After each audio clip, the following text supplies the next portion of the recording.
Hello दोस्तों, आप सभी का हमारे यूट्यूब चैनल पर स्वागत है। दोस्तों आज वीडियो हम बात करेंगे जो आपका एग्जाम आने वाला रेलवे ग्रुप डी का अप्रैल में, उसके जो आपका लाइट चैप्टर है यानी प्रकाश वाला भौतिक विज्ञान में, तो उसमें उत्तर और अवतल लेंस वाले दर्पण पर आधा जो सवाल हैं आपके न्यूमेरिकल, वो इस वीडियो में हम आपका सॉल्व कराएंगे। ठीक है दोस्तों, इस वीडियो में आपको टोटल मिला के 18 क्वेश्चन इसमें आपके सॉल्व कराए जाएंगे। तो दोस्तों इसके पहले एक वीडियो बनाया हमने आपका प्रकाश चैप्टर से, अगर आपने नहीं देखा हो तो पहले उसको देखें फिर इसको देखें, यानी इन दोनों चैप्टर से मिला के कम से कम आपको एग्जाम में एक न्यूमेरिकल तो देखने को मिलेगा ग्रुप डी में। ठीक है, ये मेरी गारंटी है। तो चलिए शुरू करते हैं आज का वीडियो। और दोस्तों पहले बताना चाहूँगा आपको कि जो आपका ग्रुप डी होता है उसमें आपको जनरल साइंस से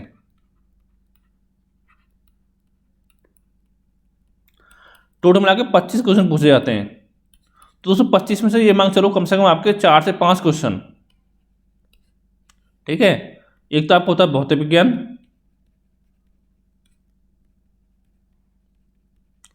और दूसरा आपका रसायन विज्ञान। दोस्तों 5 क्वेश्चन आपके इन दोनों को मिला के, भौतिक रसायन को मिला के जो इसके न्यूमेरिकल होते हैं आपके, यानी कि आंकिक प्रश्न, इनसे पूछे जाते हैं, 100% पूछे जाएंगे। ठीक है, लगभग 4 से 5 क्वेश्चन।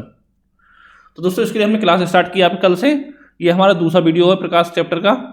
तो ये मान लो दोस्तों आपके लगभग 25 से 30 वीडियो में आपके सारे क्वेश्चन इसमें सॉल्व करा दिए जाएंगे, जो भी आपके एग्जाम में पूछे जा सकते हैं, पूछे गए हैं इस टाइप के। ठीक है, तो इस वीडियो को जरूर अच्छे से देखें और साथ ही वीडियो को देख के नोट जरूर बनाएं, तो जिससे आपके एग्जाम टाइम में रिवाइज करने में आपको आसानी हो। और लेकिन दोस्तों होता क्या है इसमें, देखिए जैसे आप मैथ रीजनिंग पढ़ते हो तो वहाँ तो आप शॉर्ट ट्रिक से सॉल्व कर सकते हो, लेकिन अब भौतिक विज्ञान में आपको फॉर्मूला याद करने की जरूरत पड़ेगी, यानी जितने भी फॉर्मूला है वो सब आपको याद करने होंगे। अगर आप चाहो सबका एक लिस्ट बना के मैं आपको प्रोवाइड करा दूंगा जितने फॉर्मूले हैं आपके पूरे भौतिक विज्ञान के। ठीक है, अब चलिए बात करते हैं वीडियो की। तो दोस्तों पहले इसमें जो हम क्वेश्चन सॉल्व करेंगे उसके कुछ फॉर्मूले देख लेते हैं कि कौन से फॉर्मूले बेस हम इसमें क्वेश्चन सॉल्व करेंगे। पहला दोस्तों आपको होता है दर्पण सूत्र। ठीक है, ये आपका दर्पण सूत्र है। क्या होता है इसका फॉर्मूला, होता है आपका 1/v प्लस के 1/u बराबर आपका 1/f। ये दोस्तों आपको याद रखना है, इससे पूर्व उम्मीद है आपको क्वेश्चन देखने को मिल सकता है। अगर आपकी 100 शिफ्ट है तो आपको 20-30 शिफ्ट में कम से कम इस जो फॉर्मूला है इससे क्वेश्चन आपको मिल जाएगा। ठीक है, और दोस्तों इसके लिए इसमें v क्या होता है, तो दोस्तों जो v होता है वो होती है आपकी प्रतिबिंब दूरी होती है, प्रतिबिंब दूरी, ये सब आपको पता होना चाहिए। और u क्या होता है आपका, u होता है आपका वस्तु की दूरी। और आपका f क्या होता है, f होता है आपका फोकस दूरी। दोस्तों ये वीडियो जो आपकी थोड़ी लंबी हो सकती है, लगभग आपकी 1 घंटे की हो सकती है वीडियो। ठीक है, इसे शुरू से आखिर तक इस वीडियो को पूरा जरूर देखें। ये दोस्तों आपका हो गया, v होता है प्रतिबिंब दूरी, u वस्तु की दूरी, f आपकी फोकस दूरी। अब दोस्तों आपके एग्जाम पूछ रहा है कि अपतल दर्पण के लिए बताओ या उत्तल दर्पण बताओ, तो उसमें क्या फर्क होता है देखिए। अगर आपसे बात करें अपतल दर्पण की,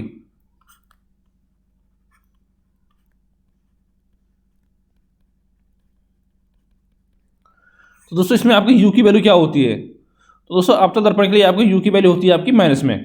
ठीक है, अगर मान लो आपको दे रखा अपतल दर्पण है, उसमें u का मान दे रखा है आपका 15 सेंटीमीटर, तो वो वैल्यू हमको माइनस में लेनी है। ठीक है, और बात करें v की, तो इसकी 2 वैल्यू होती है v की, एक होती है आपकी काल्पनिक, एक होती है आपकी वास्तविक। और बात करें काल्पनिक की तो ये होता है आपका माइनस में।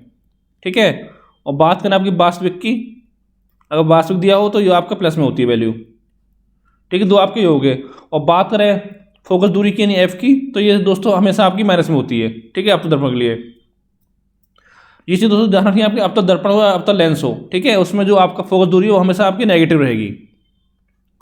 और बात करें उत्तल दर्पण तो आपकी जो फोकस दूरी है वो हमेशा आपकी पॉजिटिव रहेगी। ये आपका हो गया। आप दोस्तों इसका स्क्रीनशॉट ले लो आप। ठीक है, इतना आपका हो गया पहला फॉर्मूला। अब दोस्तों बात करते हैं दूसरे फॉर्मूले की। तो दोस्तों अब देखते हैं आपका फोकस दूरी और वक्रता त्रिज्या में संबंध क्या होता है। फोकस दूरी एवं वक्रता त्रिज्या में संबंध।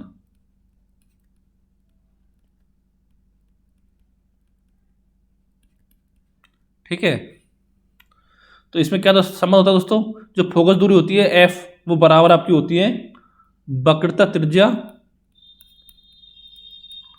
बटे 2, इसको आर मान लेते हैं, यानी वक्रता त्रिज्या बटे 2 होती है आपकी फोकस दूरी। ठीक है, एक फॉर्मूला आपको याद रखना है, तो यहाँ टोटल अब तक आपके 2 फॉर्मूले हो गए। ठीक है, इन सभी फॉर्मूले बेसिस में आपके क्वेश्चन सॉल्व करे जाएंगे। ये आपका हो गया। अगर दोस्तों पूछे जाए आपसे आवर्धन क्या होता है, आवर्धन यानी कि m, इसको m से डिनोट करते हैं। ये बराबर आपका होता है v/u। तो v क्या होता है बता दिया आपको, प्रतिबिंब दूरी होती है, और u क्या होता है आपका वस्तु की दूरी होती है। ठीक है, एक फॉर्मूला आपका ये हो गया। और अगर दोस्तों यहाँ पे अगर आपके m का मान जो आता है आपका नेगेटिव आता है, यानी माइनस में आता है, तो इसका मतलब क्या होता है, जो प्रतिबिंब बनेगा कैसा बनेगा आपका वास्तविक बनेगा, और साथ में आपका उल्टा बनेगा, वास्तविक प्लस उल्टा प्रतिबिंब बनेगा। ठीक है, और अगर m का मान आपका पॉजिटिव आता है तो प्रतिबिंब बनेगा आपका काल्पनिक। ठीक है, और साथ में आपका सीधा। ये चीजें आपके दोस्तों एग्जाम में पूछी जाती हैं। ठीक है, ये आपका हो गया आवर्धन। अब दोस्तों अगला संबंध है आपका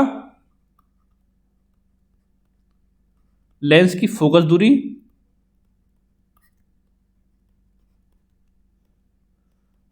त्रिज्या तथा अपवर्तनांक में संबंध, अपवर्तनांक में संबंध।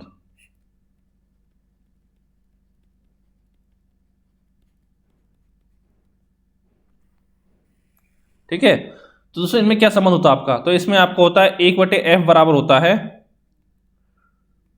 म्यू माइनस के 1। तो दोस्तों जो अपवर्तनांक होता है आपका, या तो म्यू से डिनोट करते हैं या इसको करते हैं आपका एन से डिनोट। ठीक है, आप डिपेंड करता है आप किससे करना चाहोगे, उससे कोई फर्क नहीं पड़ेगा। 1/r1 माइनस के 1/r2, ये दोस्तों आपका फॉर्मूला होता है। ये चीज़ आपको ध्यान रखनी है।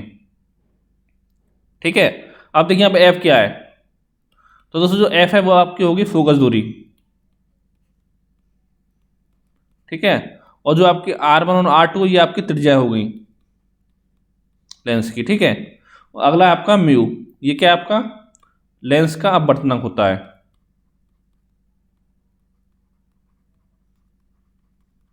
ठीक है, तो यहां दोस्तों आपका हो गया। अब चलते हैं हम आपका आगे चलते हैं। ये सारे फॉर्मूले दोस्तों आपको नोट करने हैं कॉपी पेन लेके। अगला है दोस्तों आपका, अगर मान लो आपके कोई 2 लेंस दे रखे हों, ठीक है, और जिनकी क्षमता दे रखी है आपकी P1 और आपका P2, ये आपकी क्षमता दे रखी है लेंस की।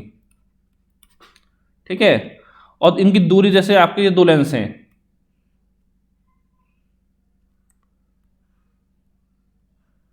ठीक है, तो ये इनकी क्षमता दे रखी है आपकी, यहां से आता देखी जाती है, ये P1 है आपका ये पॉइंट, और ये आपका P2 है, और दोस्तों इनके बीच की दूरी दे रखी है आपकी D मान लेते हैं। ठीक है, तो इनके लेंसों की आपकी समतुल्य क्षमता क्या होगी, लेंसों की समतुल्य क्षमता ये दोस्तों बराबर आपकी हो जाएगी P बराबर P1 प्लस P2 माइनस की D P1 इंटू P2। ये फॉर्मूला आपको ध्यान रखना है। ठीक है, P बराबर P1 प्लस P2 माइनस की D P1 P2। यहाँ P1 P2 क्या है, इसकी क्षमता है लेंस की। ठीक है, दोनों लेंसों की, और ये आपका जो D है ये क्या आपका, यानी ये दोनों आपके लेंस जो एक दूसरे से D दूरी पर स्थित हैं, ये आपकी D जो आपकी दूरी है। इतना आपको हो गया। लेकिन दोस्तों अगर इस कंडीशन में आपकी कंडीशन रखी होगी, यदि दोनों लेंस आपस में सटे हों, यदि दोनों लेंस आपस में सटे हों तो क्या होगा, तो दोस्तों उस कंडीशन में आपका D बराबर आपका 0 हो जाता है। तो P बराबर क्या हो जाएगा आपका P1 प्लस P2 हो जाएगा। ठीक है, ये पार्ट आपका 0 हो जाएगा इधर वाला, तो इससे आप निकाल सकते हो।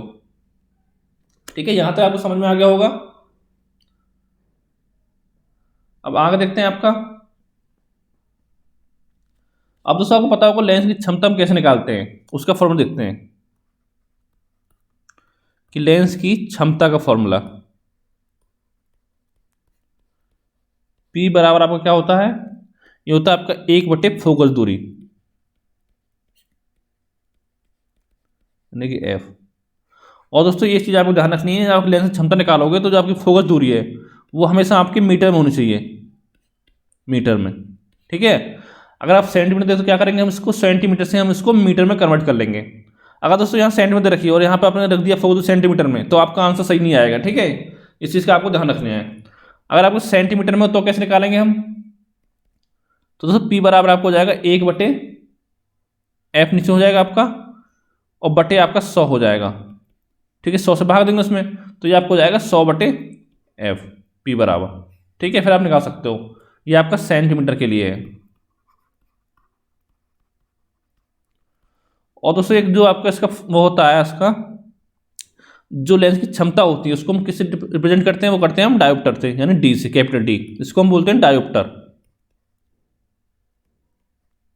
ठीक है, इसका आपका मात्रक होता है लेंस की क्षमता का। और दोस्तों यहां पे आपको एक चीज ध्यान रखनी है,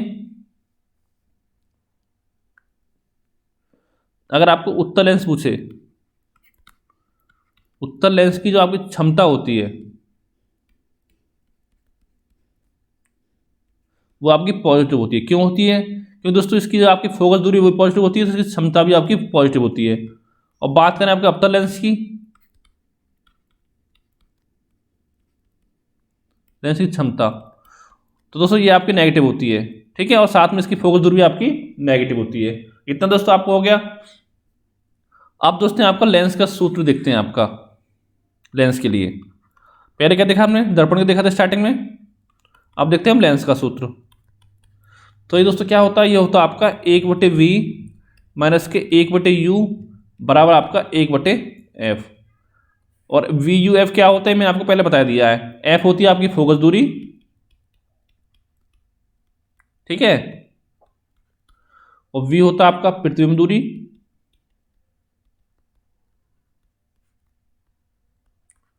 और साथ में जो आपका U होता है, ये क्या होता है आपका वस्तु की दूरी होती है, वस्तु की दूरी। यहां दोस्तों आपको क्लियर हो गया। अब देखते हैं दोस्तों इसमें भी केस होता है आपका, एक उत्तल लेंस के लिए, एक आपका अवतल लेंस के लिए, कि VUF का मान क्या क्या होता है। पहले हम दोस्तों बात करते हैं आपके अवतल लेंस की। अवतल लेंस के लिए तो दोस्तों बताया आपका U तो इसमें सब में आपका नेगेटिव होता है, U बराबर माइनस होता है। ठीक है, और V बराबर क्या होता है इसके लिए? होता है आपका काल्पनिक, यानी कि माइनस में होता है, काल्पनिक माइनस में होता है। ठीक है, और बात करें फोकस दूरी की, तो ये आपकी होती है इसके लिए माइनस में होती है, अवतल लेंस के लिए। इतना आपका हो गया। अब देखते हो आपको उत्तल लेंस के लिए। उत्तल लेंस के लिए तो दोस्तों U तो इसमें आपका नेगेटिव होता है। ठीक है, बात करें B की, तो इसकी दो वैल्यू होती है। एक होती है आपकी काल्पनिक के लिए, काल्पनिक के लिए क्या होती है आपकी? माइनस में होती है।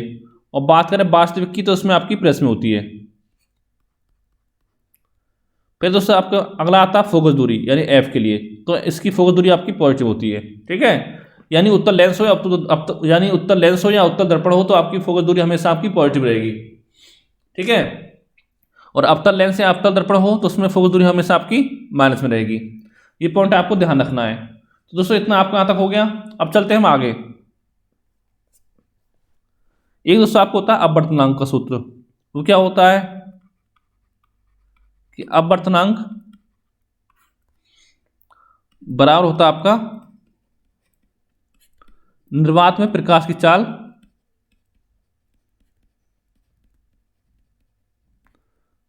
बटे माध्यम में प्रकाश की चाल।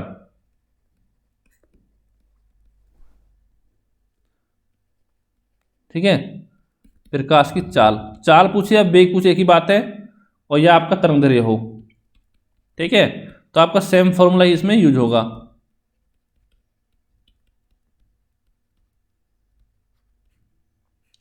ये आपका इतना हो गया। ठीक है दोस्तों, और पता होगा निर्वात प्रकाश चाल क्या होती है? ये आपकी होती है 3 × 10⁸ मीटर पर सेकेंड। ठीक है, ये आपको हमेशा ये यूज करना है, या तो दिया होगा, नहीं दिया होगा तो आपको ये यूज करना है। और अपन ने बता दिया आपको, इसको म्यू से डिनोट करते हैं। ठीक है, जैसे आपसे पूछे कांच का अपवर्तनांक निकालो, तो कांच में प्रकाश की चाल लिखेंगे नीचे, ऊपर आपका निर्वात में प्रकाश की चाल। ठीक है, इस तरह से आप निकल जाएगा। और दोस्तों एक फॉर्मूला आपको और ध्यान रखना है कि होता है आपका म्यू बराबर R/A। ठीक है, म्यू क्या होता है आपका? म्यू आपका माध्यम का अपवर्तनांक, यहां पर माध्यम का अपवर्तनांक हो गया। और बात करें R क्या है आपका? R है वस्तु की वास्तविक गहराई। जब दोस्तों आपको क्वेश्चन सॉल्व कराएंगे तो आपको जो डाउट होगा वो सब आपका क्लियर हो जाएगा। ठीक है, वस्तु की वास्तविक गहराई, और ए क्या है आपकी वस्तु की आभासी गहराई, यानी जो हमको अनुभव हो वस्तु की कितनी गहराई में है, ये आपका आभासी गहराई होती है। और दोस्तों यहाँ पे आपको एक चीज़ और पूछता है आपसे कि जैसे आपकी कोई सिक्का है पानी में डूबा हुआ है तो कितना धंसा हुआ प्रतीत होगा। एक पूछता है आपको कितना धंसा हुआ प्रतीत होगा। ठीक है, एक पूछता है आपको कितना उठा हुआ प्रतीत होगा, कितना उठा हुआ प्रतीत होगा। तो अगर दोस्तों कितना उठा हुआ प्रतीत पूछे तो इसको निकालना फॉर्मूला आपको लगाना आर माइनस के ए, यानी वस्तु की वास्तविक गहराई माइनस की वस्तु की आभासी गहराई, और पूछे कितना धंसा हुआ प्रतीत होगा यानी कि उसकी आभासी गहराई पूछ रहा है, तो इसका मान होगा आपका ए। ठीक है, ये दोनों पॉइंट आपको ध्यान रखने हैं। तो दोस्तों इस चैप्टर से जितने भी आपके फॉर्मूले बन सकते थे, ठीक है, वो मैंने सब आपको बता दिए हैं। अब दोस्तों संबंध आपके 18 क्वेश्चन आपको सॉल्व कराए जाएंगे। ठीक है, यानी कि इस वीडियो देखने के बाद आपको प्रकाश चैप्टर से आपको कोई भी क्वेश्चन आपको गलत नहीं होगा एग्जाम में। तो दोस्तों बात करते हैं पहले क्वेश्चन की कि अगर किसी आपतन दर्पण में 10 सेंटीमीटर की दूरी पर कोई वस्तु रखी है और उसकी फोकस दूरी आपकी 20 सेंटीमीटर है, तो पृथ्वी में कितनी दूरी बनेगा और उसकी प्रकृति क्या होगी। देखिए दोस्तों, इसके फॉर्मूला क्या होगा आपका, दर्पण की बात हो रही है तो दर्पण फॉर्मूला होता है आपका 1/v प्लस के 1/u बराबर आपका 1/f। तो दोस्तों ये ध्यान रखना है आपको, यहाँ दर्पण की बात हो रही है, लेंस की हो रही है, तो बताया आपको दोनों का फॉर्मूला आपका चेंज होता है, अलग अलग होता है। लेंस के फॉर्मूला यहाँ पे आपका माइनस होता है। ठीक है, अब देखिए कि दर्पण में 10 सेंटीमीटर दूरी पर कोई वस्तु रखी गई है, तो यानी कि u का मान आपका 10 दे रखा है, तो कितना होगा, ये -10 होगा क्योंकि उसकी वैल्यू हमेशा आपकी माइनस में होती है। तो u हो गया आपका -10, उसकी फोकस दूरी कितनी हो गया, यानी f बराबर कितना हो गया 20 सेंटीमीटर, और आपसे पूछा है b का मान कि b बराबर क्या होगा, तो यहाँ पर जो मान दे रखा है वो रख देंगे फॉर्मूले में। तो दोस्तों ये आपको हो जाएगा 1/b बराबर 1/f माइनस के 1/u। अब मान लो तो 1/f का मान हो गया आपका, ये भी दोस्तों आपके माइनस में होगा। ठीक है, कोई बात हो रही है आपकी अपतन दर्पण की, तो माइनस के 1/20 हो जाएगा, ये माइनस ऊपर पहुंच जाएगा, और माइनस के आपका u कितना आपका -10 है, तो ये आपको प्लस हो जाएगा, प्लस के 1/10 आपका हो जाएगा।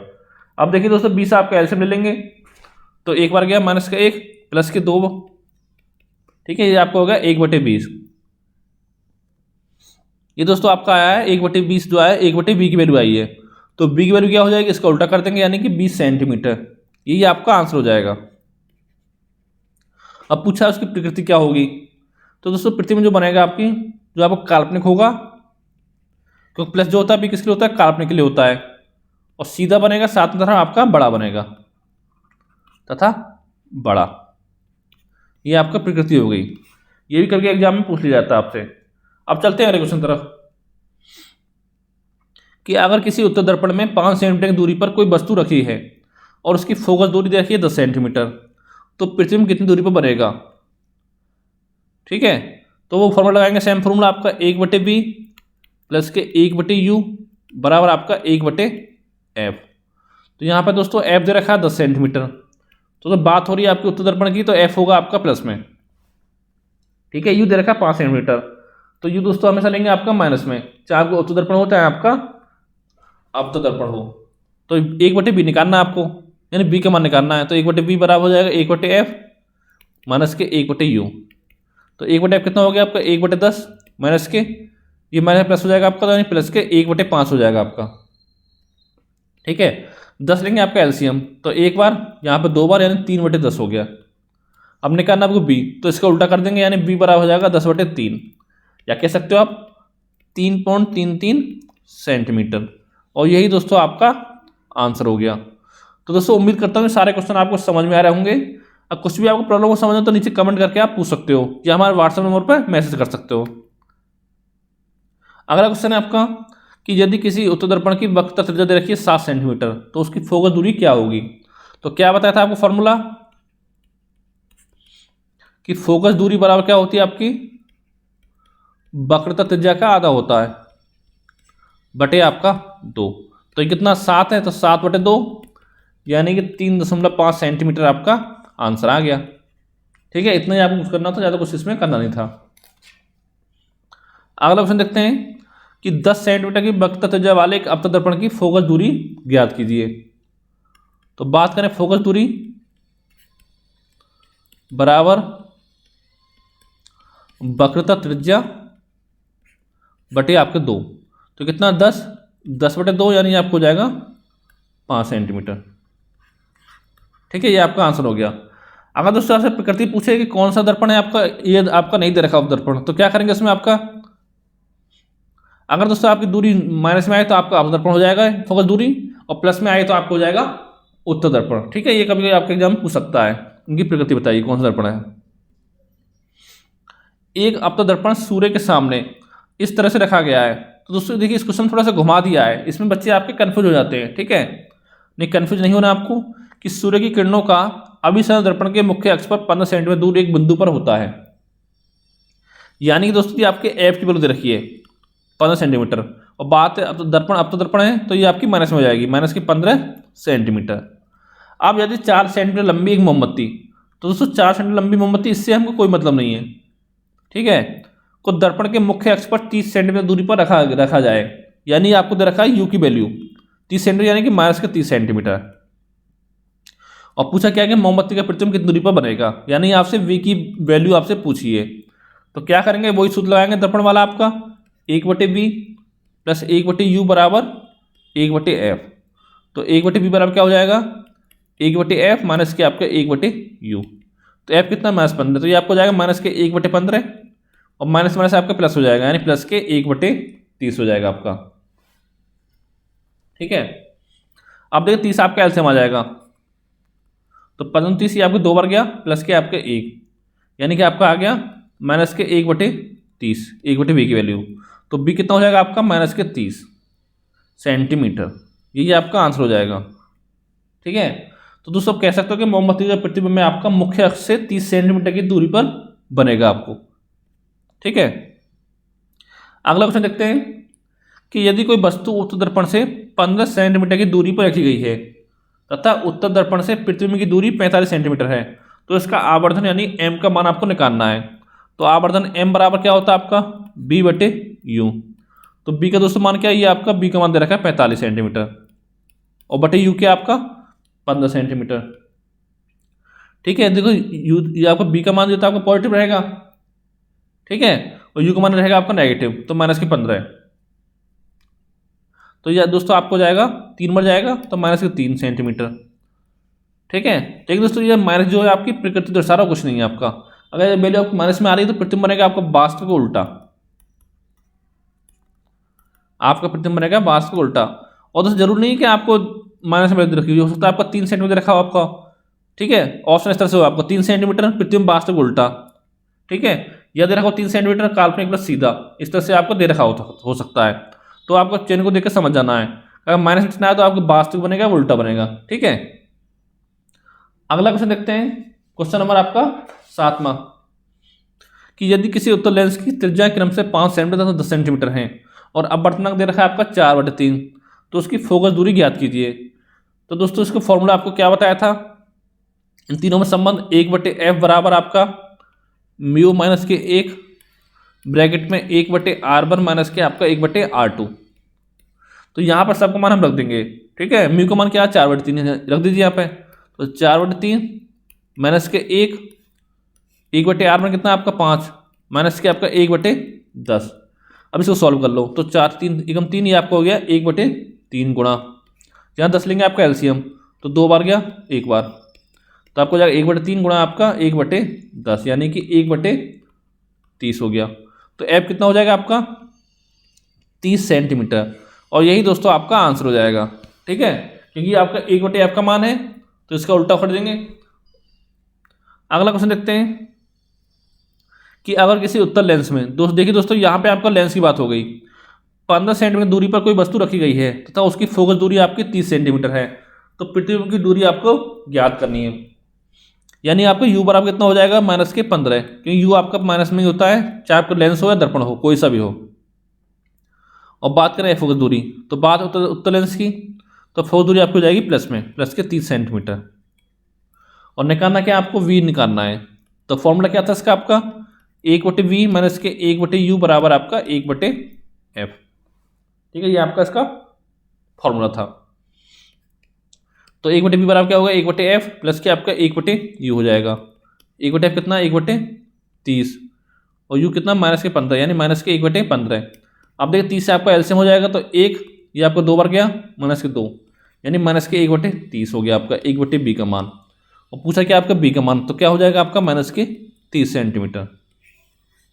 ठीक है, यानी दोस्तों आपको प्रतिबिंब बनेगा वो आपको काल्पनिक बनेगा, बड़ा बनेगा और आपका सीधा बनेगा। ठीक है, अगर आपसे प्रकृति इसकी पूछी जाए तो बता सकते हो आप।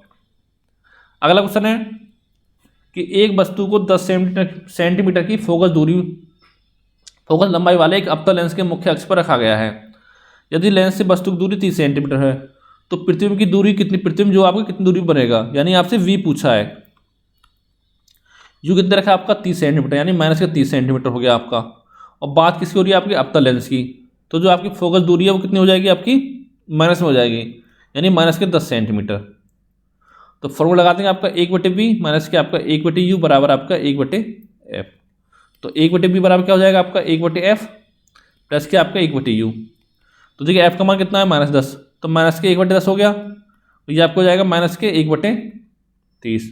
तो 30 लेंगे दोस्तों आपका एलसीएम, तो एक बार गया माइनस ऊपर हो गया। ठीक है, 3 बार जाएगा सॉरी। ठीक है, -3 हो जाएगा ऊपर, -3 और आपका माइनस का 1 यानी कि आपका माइनस के 4/30 हो गया 1/b का मान। तो v बराबर कितना हो जाएगा आपका, इसको उल्टा कर देंगे तो माइनस के 30/4 या कह सकते हो आप माइनस के 7.5 सेंटीमीटर। ठीक है, ये आपका आंसर हो गया। ये आपका आ गया काल्पनिक, यानी जो प्रतिबिंब बनेगा वो आपका काल्पनिक बनेगा। ठीक है, अगला देखते हैं कि एक उत्तल लेंस की फोकस दूरी आपकी 2.5 मीटर है तो इसकी क्षमता ज्ञात कीजिए। तो क्या होता है दोस्तों, लेंस की क्षमता P बराबर क्या होती है आपकी 1/f फोकस दूरी। अब जब मीटर में दे रखी तो सही है, तो 1/f कितना 2.5 पुनः हटाएंगे ऊपर 0 हो जाएगा, तो 5 से काटेंगे 2 बार, 5 से काटेंगे आपका 5 बार, तो कितना आ गया 2/5। आगे सॉल्व कर लो तो 0.4 आ जाएगा। ये दोस्तों आपका आता है डी में। ठीक है, यानी डी डायोप्टर, इसका आपका मात्रक होता है फोकस दूरी, ये क्षमता का। ठीक है, आपके एग्जाम में पूछा जा सकता है। अगला क्वेश्चन है कि एक उत्तल लेंस की फोकस दूरी दे रखी है आपकी 50 सेंटीमीटर, तो इसकी क्षमता ज्ञात कीजिए। तो क्षमता बराबर क्या होती है 1/, आपकी फोकस दूरी।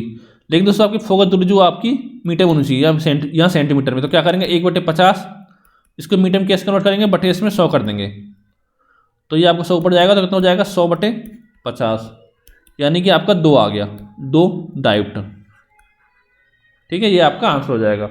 इस चीज़ का दोस्तों आपको बहुत ध्यान रखना है कि आपको फोकस दूरी हमेशा मीटर में ही लेनी है। अगर सेंटीमीटर में है तो उसको हम कन्वर्ट कर लेंगे आपके मीटर में, तभी आपकी क्षमता निकल पाएगी सही से। ठीक है, वरना आपका जो क्वेश्चन है वो आपका गलत हो जाएगा। आगे चलते हैं कि अगर किसी लेंस की क्षमता जो -2 डायोप्टर है तो उसकी फोकस दूरी आपकी क्या होगी। यानी दोस्तों आपका P दे रखा है -2D। ठीक है, और आपसे F पूछा है, तो क्या फॉर्मूला था आपका P बराबर 1/f, या कह सकते हो आपका F बराबर हो जाएगा आपका 1/P। तो यहाँ मान रख दो 1/-2 यानी कि -0.5 आपका मीटर आ गया। अगर दोस्तों आपकी फोकस दूरी ये मीटर में माइनस में आई है तो इसका मतलब ये आपका कौन सा लेंस हो गया, ये आपका अवतल लेंस हो गया है। ठीक है, अगला देखते हैं कि एक उत्तल लेंस की फोकस दूरी आपकी 50 सेंटीमीटर तथा अवतल लेंस की -50 सेंटीमीटर है, तो इन दोनों को संपर्क में रखा गया है, तो संयुक्त लेंस की फोकस दूरी आपकी क्या होगी। तो दोस्तों यहाँ पे आपका F1 दे रखा है 25 सेंटीमीटर, प्लस में दे रखा है तो यानी कि आपका उत्तल लेंस है, और अवतल लेंस के लिए आपका माइनस में F2 कितना है आपका -50 सेंटीमीटर। तो दोस्तों पहले यहाँ से हम क्षमता निकालेंगे, P1 निकालेंगे, क्या हो जाएगा 1/F1, तो कितना हो जाएगा 1/25 यानी कि आपका 25 से क्या करेंगे इसको मीटर में कन्वर्ट करेंगे, तो क्या करेंगे ऊपर आपका 100 कर देंगे। ठीक है, तो ये आपका आ गया 4D, या नीचे 100 करेंगे तो 100 ऊपर पहुंच जाएगा आपका। ठीक है, तो आपका 4 डायोप्टर आपके P1 आ गया। और बात करें P2 कैसे हो जाएगा आपका, तो 1/, आपका -50 और बटे आपका 100 ऊपर पहुंच जाएगा आपका, तो 100 - 50 यानी कि आपका -2 डायोप्टर आपकी F यानी P2 आ गई। ठीक है, अब निकालना संयुक्त लेंस की फोकस दूरी, तो क्या हो जाएगा, ये बराबर हो जाएगा P बराबर P1 प्लस के आपके P2। ठीक है, कितना हो गया 4D माइनस के 2D, यानी आपका 2D आ गया। ठीक है, ये अभी दोस्तों आपका आंसर नहीं है, क्योंकि इसने पूछा है संयुक्त लेंस की फोकस दूरी पूछा है। तो क्या हो जाएगी आपकी F बराबर 1/P। तो P कितना आपका 1/P कितना 2 है, तो 2 लग देंगे। कितना होगा आपका 1/2 D, यानी कह सकते हो आप 0.50 मीटर आपका। ठीक है, या कह सकते हो 50 सेंटीमीटर। अगर आपको सेंटीमीटर रखा हो तो 50 सेंटीमीटर बोलोगे, मीटर में रखा हो तो आप क्या बोलोगे 0.50 मीटर। यही दोस्तों आपका आंसर हो गया। ठीक है, अब चलते हैं हम अगले क्वेश्चन तरफ। कि दे रखा है यदि दो लेंस जिनकी क्षमता आपको दे रखी है -4D तथा 6D हैं और इनकी एक दूसरी दूरी 8 मीटर हो, तो इन दोनों लेंसों की समतुल्य क्षमता ज्ञात कीजिए। तो दोस्तों इसका फॉर्मूला मैंने आपको क्या बताया था समतुल्य क्षमता का, P बराबर P1 प्लस के P2 और माइनस के आपके D P1 इंटू P2, ये आपका फॉर्मूला था, इसको आप याद रखना। अब देखिए P1 कितना है, -4D दे रखा है और P2 दे रखा है आपका 6D दे रखा है, इतना आपका हो गया। और D कितना दे रखा है आपका 8 मीटर, तो यहाँ पर रख देंगे फॉर्मूले में। तो P बराबर हो जाएगा -4 प्लस के आपका 6 और माइनस के आपके 8, ठीक है, गुणा आपका -4 और माइनस के आपके प्लस के 6। ठीक है, तो कितना हो गया, ये आपका होगा +2, ये आपका माइनस इधर आपके 8 चौक 32 छक्के कितने होते हैं आपके 192 होते हैं, तो यानी आपका -192। अब देखिए माइनस इससे बाहर आएगा तो माइनस माइनस कितना हो जाएगा, प्लस हो जाएगा, यानी 2 + 192 कितना हो गया आपका 194 हो जाएगा। और यही दोस्तों आपका आंसर हो जाएगा। ठीक है, 194 इसकी क्षमता आ गई, 194 D आती है। ठीक है, D यानी डायोप्टर। अगला क्वेश्चन देखते हैं कि यदि हीरे का अपवर्तनांक 2.42 हो तो हीरे में उसकी प्रकाश की चाल क्या होगी। तो फॉर्मूला आपको क्या बताया था कि माध्यम का अपवर्तनांक बराबर क्या होता है हीरे का अपवर्तनांक, बराबर होता है आपका निर्वात में प्रकाश की चाल बटे आपके माध्यम क्या आपका हीरा है। ठीक है, तो हीरे में प्रकाश की चाल,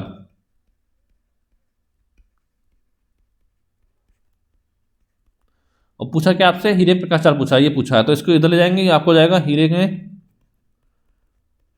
प्रकाश की चाल बराबर। और दोस्तों निर्वात में प्रकाश की चाल कितनी है आपकी, बताया आपको क्या होती है 3 × 10⁻8 होती है। ठीक है, बटे, और हीरे का अपवर्तनांक कितना आपका 2.42 है, तो ये आपको हो जाएगा मीटर पर सेकंड में, और यही दोस्तों आपका आंसर हो जाएगा। ठीक है, अगर दे रखा हो तो इसको आप आगे सॉल्व कर सकते हो, नहीं तो आपका आंसर इतना ही हो जाएगा। ठीक है, अगला क्वेश्चन देखते हैं कि जल के टैंक की गहराई अगर दे रखी है 10 फीट, ठीक है, यदि इसे थोड़ा तिरछा होकर देखा जाए तो इसकी आभासी गहराई क्या होगी। तो दोस्तों क्या बताया था आपको, जल का बर्तन दे रखा है आपका 4/3 कि अपवर्तनांक बराबर क्या होता है, अपवर्तनांक यानी कि म्यू बराबर क्या होता है आपका वास्तविक गहराई,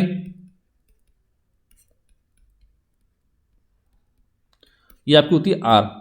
ठीक है, इसको आप हम R से रिप्रेजेंट करते हैं यानी रियल, नीचे आपको होता है आभासी गहराई,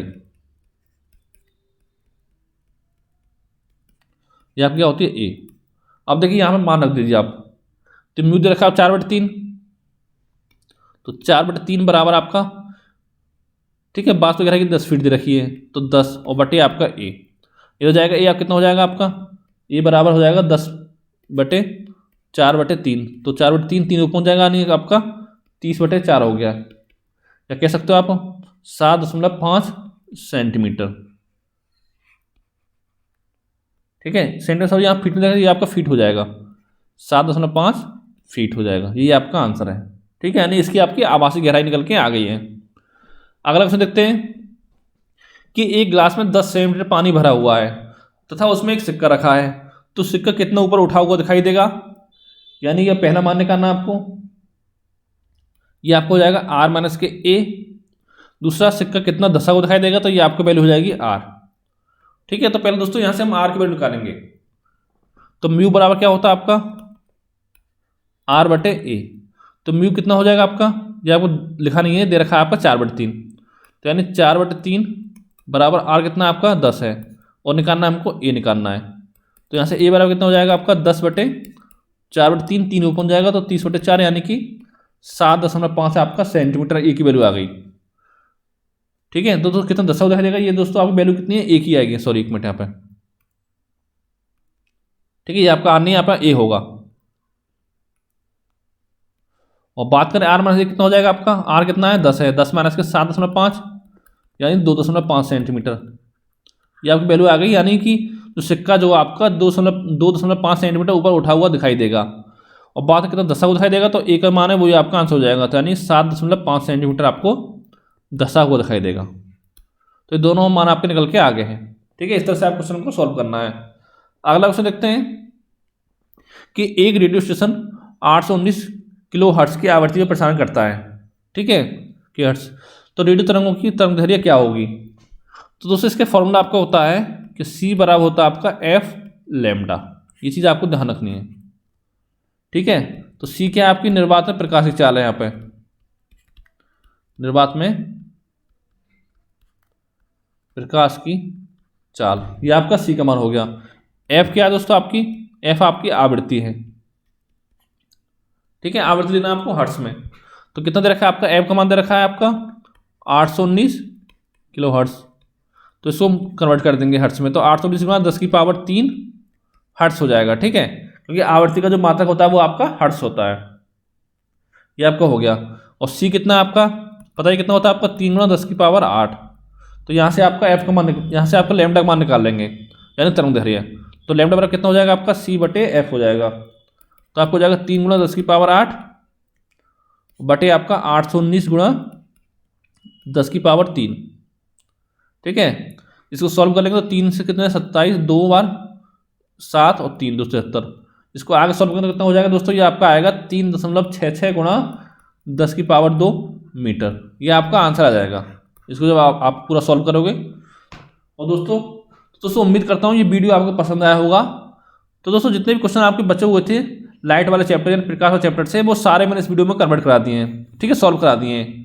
और दोस्तों इससे पहले एक वीडियो और बनाया था, अगर आपने नहीं देखा तो इन दोनों वीडियो देख के आपके लगभग इसलिए मांग चलो कि कम से कम आपको एक क्वेश्चन तो देखने को मिलेगा ग्रुप डी में। और खासकर दोस्तों आपका जो एसएससी एग्जाम होता है, एमटीएस वगैरह, वहाँ पर भी क्वेश्चन इस वीडियो से बनते हैं। तो दोस्तों अगर आपको वीडियो अच्छा लगा हो तो वीडियो को लाइक करें, चैनल को सब्सक्राइब करें और साथ ही वीडियो को दोस्तों के साथ शेयर करें, क्योंकि यहाँ पे आपको ऐसे वीडियो लगातार वीडियो मिलते रहेंगे। ठीक है, और साथ ही इस वीडियो का आपको पीडीएफ भी प्रोवाइड करा दिया जाएगा। तो दोस्तों थैंक यू फॉर वॉचिंग।